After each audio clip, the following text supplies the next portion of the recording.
Salut à tous, comme promis, me revoilà avec une nouvelle vidéo. Mais avant toute chose, par rapport à ce qui s'est passé aujourd'hui à Strasbourg, je voudrais souhaiter toutes mes condoléances aux familles des victimes, en leur souhaitant un prompt rétablissement pour les blessés, et toutes mes condoléances pour ceux qui ont perdu un proche lors de cet acte odieux que je condamne personnellement.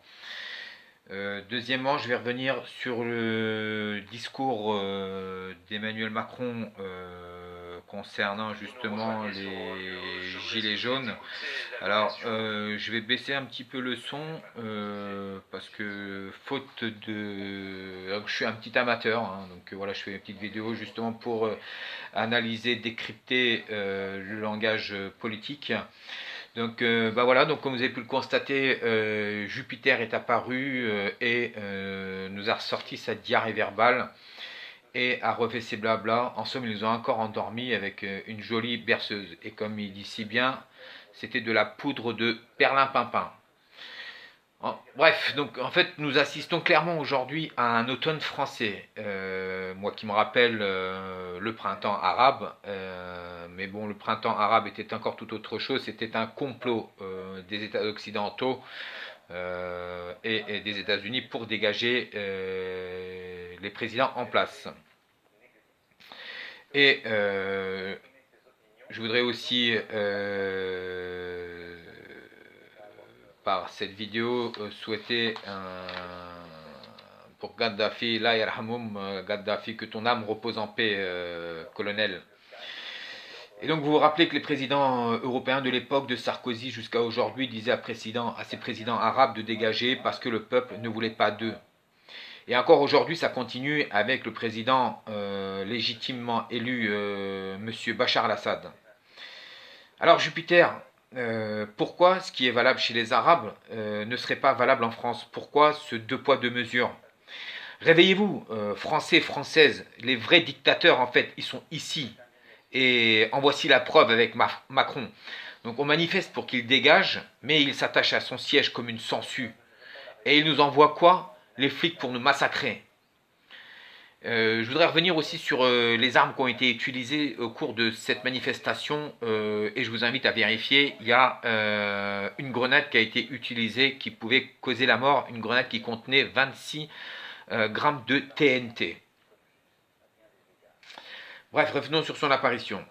En somme, il nous prend vraiment pour des cons en croyant nous donner quelques miettes. Vous savez comment ça s'appelle ça? C'est clairement du mépris, de la pitié. J'étais vraiment dégoûté en regardant certains gilets jaunes interrogés ce soir même. Je suis vraiment sidéré, quoi. Franchement, ça m'a énervé, quoi. Et je voudrais m'adresser justement à ces pauvres personnes qui ont été, qui se sont fait avoir par ce double discours politique. Vous pensez vous pouvoir vous en sortir avec une revalorisation minable du SMIC? Alors, et c'est pour ça que j'invite des personnes raisonnées, réfléchies, avec un peu plus d'intelligence. Ne le prenez pas mal, c'est pas une insulte, pour restructurer ce mouvement, s'il vous plaît, parce qu'on a besoin d'une restructuration de ce mouvement et bien faire comprendre nos revendications. J'invite également les personnes qui arrivent à décrypter le double langage politique. Et vous pensez quoi? Vous pensez qu'il va vraiment donner sans reprendre ailleurs? Putain, mais réfléchissez, bordel. Combien de temps ça va durer, ça? Le temps de vous calmer? Mais ne vous inquiétez pas, ces taxes, il les remettra tôt ou tard. Parce qu'il va les récupérer où, cet argent qu'il va donner? Et cet argent est mis à contribution par les entreprises. Donc là-dessus, je vais intervenir justement par rapport à un chef d'entreprise qui a été interrogé sur l'augmentation de 100 euros du SMIC. Ces 100 euros-là, en fait, ça va coûter 150 euros au patron. Et en somme, clairement, il restera 39 euros de pouvoir d'achat en plus pour le salarié. Mais il ne faut pas oublier une chose, c'est que ceux qui étaient non imposables avant le seront avec cette augmentation-là. Et c'est pour ça que je disais, pas de revalorisation, pas d'augmentation du SMIC.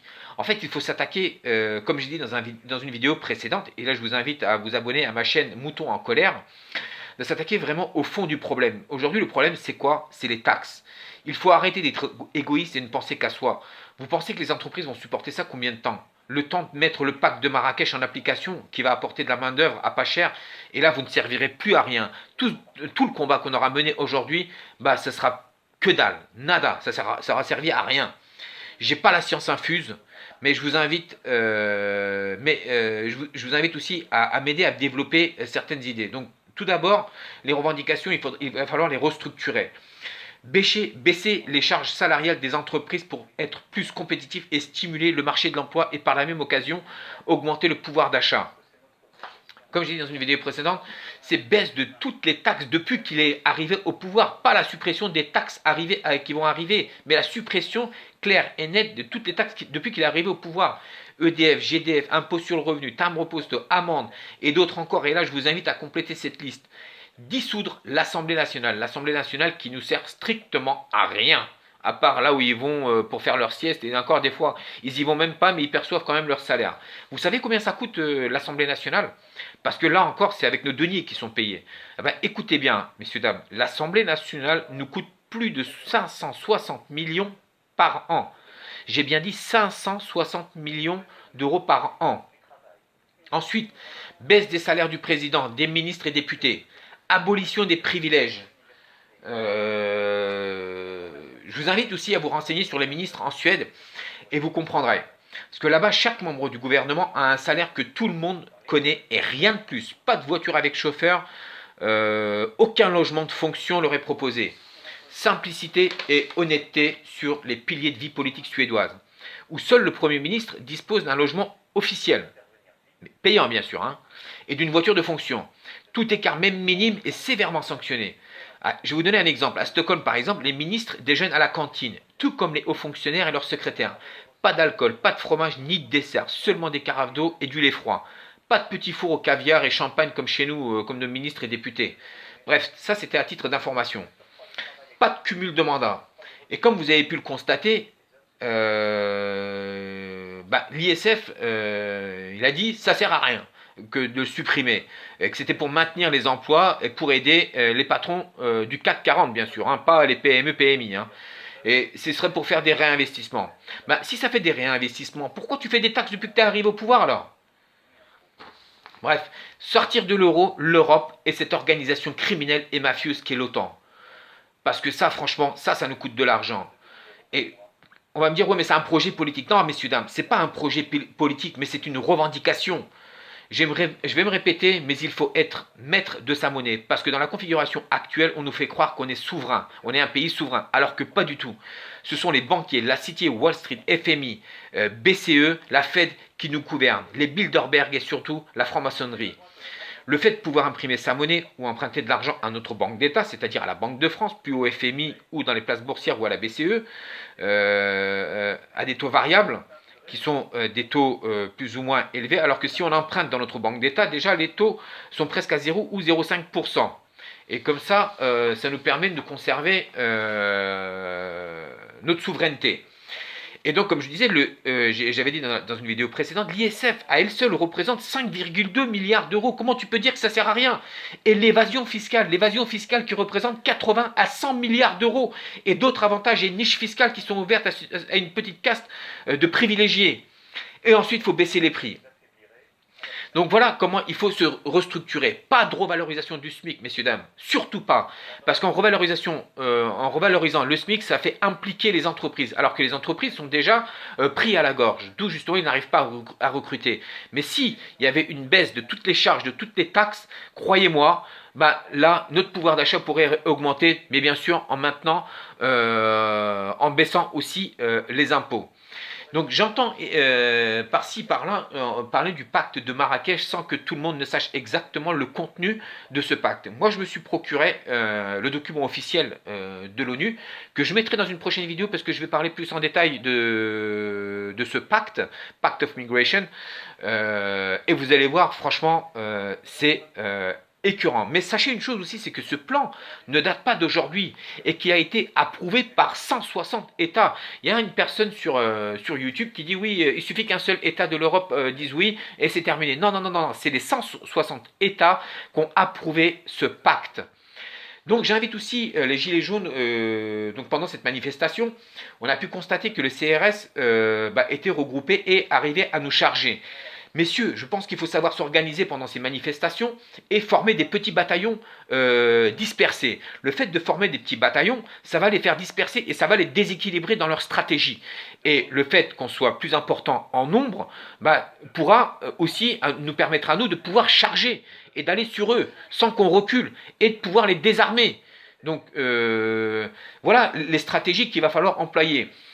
Et encore une fois, cet acte qui s'est passé aujourd'hui à Strasbourg, dont je condamne fermement, a été, vous allez me dire que je suis un complotiste, mais c'est clair et net que c'est pas arrivé par hasard. Tout ça, c'est pour calmer le mouvement, et on va vous dire, donc il va y avoir, comment on appelle ça déjà, au couvre-feu, où on ne va plus autoriser la personne à sortir, et de là, le mouvement va se calmer, le mouvement va se dissoudre, et de là, ils vont commencer à faire ce qu'ils avaient envie de faire. Donc, sans que, en plus, nos revendications soient entendues. Messieurs, il ne faut pas qu'on lâche, il faut lutter, il faut continuer la lutte, il faut continuer le combat, il ne faut pas abandonner, parce que si on abandonne, ils auront gagné, et tout ce qu'on aura fait jusqu'à maintenant, ça aurait servi à rien. Donc je vous invite à vous abonner, à éventuellement laisser des commentaires, à liker pour qu'on en discute plus amplement. Mais il faut restructurer absolument, rapidement, ce mouvement. Donc, et bien être clair au niveau des revendications, surtout les revendications. Parce que là, ils ont profité